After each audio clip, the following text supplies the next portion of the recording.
Let me start by expressing my gratitude to the Addiction Policy Forum for the honor of receiving the Legislator of the Year award. It is humbling to be recognized in this way, and I want to thank you for the work that the Addiction Policy Forum does every single day. You all are humble heroes.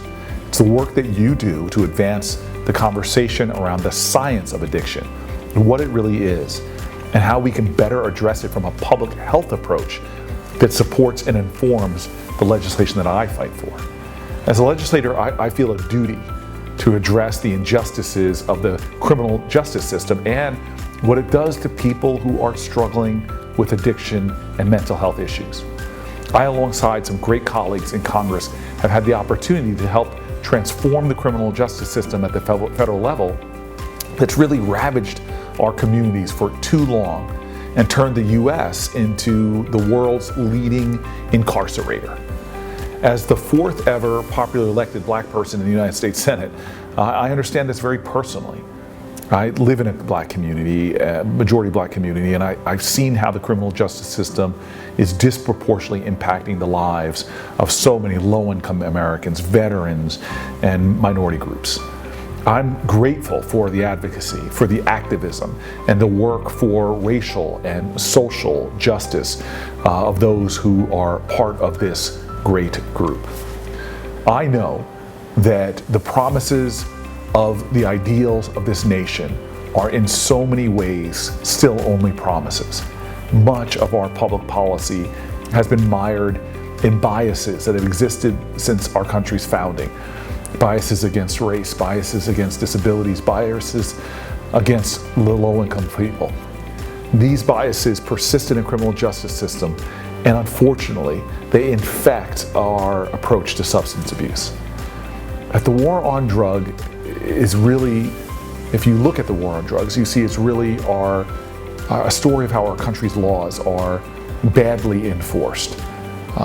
If you just look at race, for example, there's no difference between blacks and whites for using drugs or even dealing drugs. Whites are actually a little more likely than blacks to deal drugs, but blacks are almost 4 times as likely to be arrested for using drugs and almost 4 times as likely to be arrested for selling drugs. This war on drugs has failed.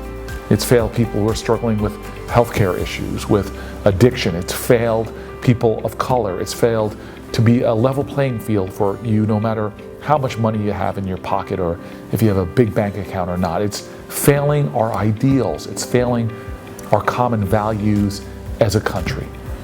And the war barely touched the issues that you all are so concerned with. We know that communities like the one I grew up in have unfortunately seen real challenges. We know that urban, suburban, rural, the challenges are real of addiction. I know, unfortunately, our drug laws are a myriad of broken and shattered and nonsensical realities. I know that things like the crack powder cocaine differential makes no sense. It unjustly punishes some and frankly doesn't serve us all. Because when it comes to crack and powder cocaine, we know that this is still this punishment is still not getting to the root of a lot of the problem, which in America is addiction. Incarceration does not provide people the resources they need to address our national crisis of addiction. Folks who are in prison don't get better. They don't get the treatment they need. They aren't given the tools to manage their addiction. And when they are finally released, they aren't given the support that they need not to return, not to fall deeper into a health crisis. This approach to substance use disorders is counterproductive. It doesn't make economic sense. It doesn't make moral sense. It doesn't make sense at all.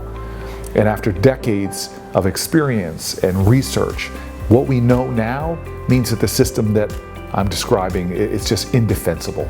It's not based in science. It's based on the mistaken idea that people must be punished for what is a medical condition, that's how we solve this problem. It's not. It's actually how we compound the problem. This week, 35 years ago, on a bipartisan basis, the Senate and the House of Representatives voted to pass the Anti-Drug Abuse Act of 1986. and the president signed it into law. It was a law that unfortunately had racially discriminatory parts. In fact, it created a 100-to-1 sentencing disparity between crack and powder cocaine, with science showing that the substance is the same. It's the same chemically. In 2010, thanks to the leadership of one of my colleagues and also one of my heroes, a guy named Dick Durbin, this senator from Illinois, and a bipartisan group of senators on the Judiciary Committee, then they took those sentencing disparities for crack powder cocaine and reduced them from 100-to-1 to 18-to-1.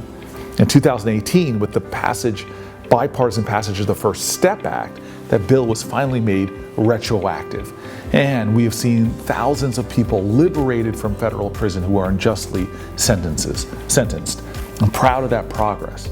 However, the sentencing disparity is still actively harming people sitting in prison, people with criminal convictions, not for the sake of public safety, not for the sake of justice, but because we have yet to fully fix this grievous mistake to end the disparity between crack and powder cocaine from 18-to-1 to 1-to-1, to make the ideals of justice real in that area of sentencing.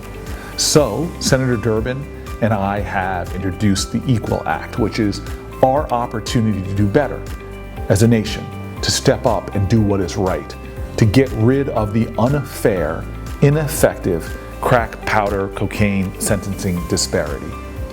And I'll tell you, it is allowing us to ensure that those who are currently serving time under the old law are able to be resentenced, are able to receive justice, and hopefully a sense of restorative justice that they deserve and we all deserve.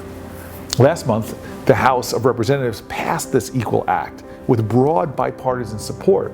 The bill has the support of many of my colleagues on both sides of the aisle. And I'm working to get more of my colleagues to join us, because we can't change the past, but we can change this now, here, together in the present. We can get rid of this unjust disparity. Together we can start to try to restore trust in our justice system and in the equal application of laws. I will continue to fight to end this injustice and move towards overall common sense policies that are rooted in science and fairness and ideals not of retribution, but of restorative justice. This is my commitment, and I know you all are committed as well. And you continue to inspire me about common sense approaches to deal with healthcare issues, mental health issues, to deal with healing, to deal with making our society more whole, to making us a more beloved community. Thank you for your light. Thank you for your inspiration. Thank you for this generous award. And please know that today I'm thankful for this, but I'm really celebrating you and what you all do. God bless you, and thank you.